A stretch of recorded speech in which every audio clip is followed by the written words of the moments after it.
काल संसदेत तुम्ही पहिल्यांदा त्या सगळ्यांना पाहिलेलं असणार आहे, ज्यावेळेला इथे मोर्चा सुरू होता. तुम्हाला कसं वाटलं मोदी सरकार याच्यामध्ये अत्यंत घृणास्पद. या देशामध्ये आपण राहतोय आणि देशावर अशा प्रकारचे राज्य करतायत याची प्रथम आम्हाला घृणा वाटली. या देशामध्ये अनेकांनी राज्य केलं, विरोधी पक्षाने केलं, काँग्रेस पक्षाने केलं, पण इतका घृणास्पद आणि अमानुष पद्धतीचं राज्य यापूर्वी कोणी केलं नाही. मला ईदी अमीनची आठवण झाली. आप बताइए क्या है?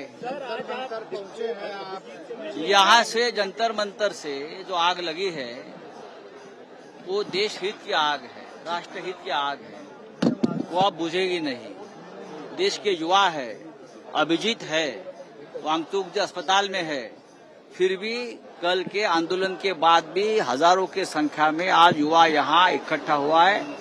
देश भर के शहरों में, गांव में, कस्बों में लोग सड़क पर उतरे हैं और अगर जरूरत पड़ी तो हमारे जैसे लोग भी यहाँ आकर बैठेंगे और अनशन करेंगे.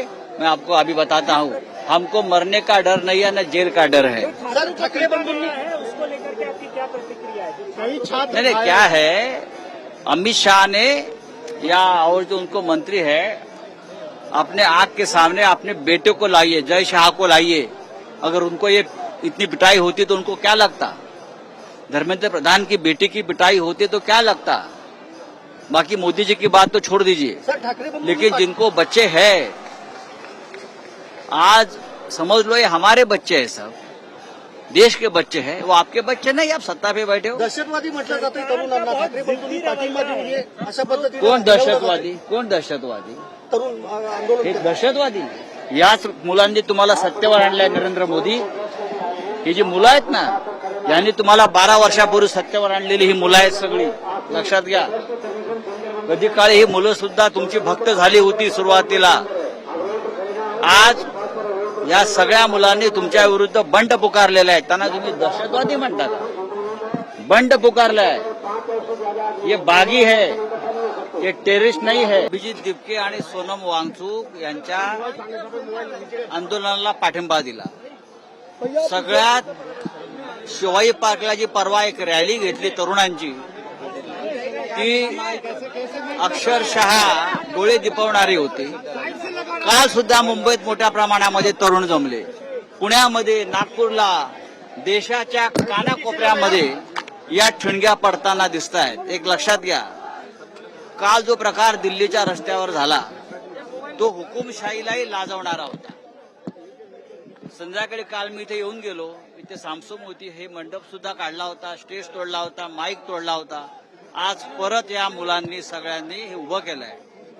नरेंद्र मोदींना आणि अमित शहाना हे तरुणांचं आंदोलन चिरडता येणार नाही, हे पेटलेलं आहे.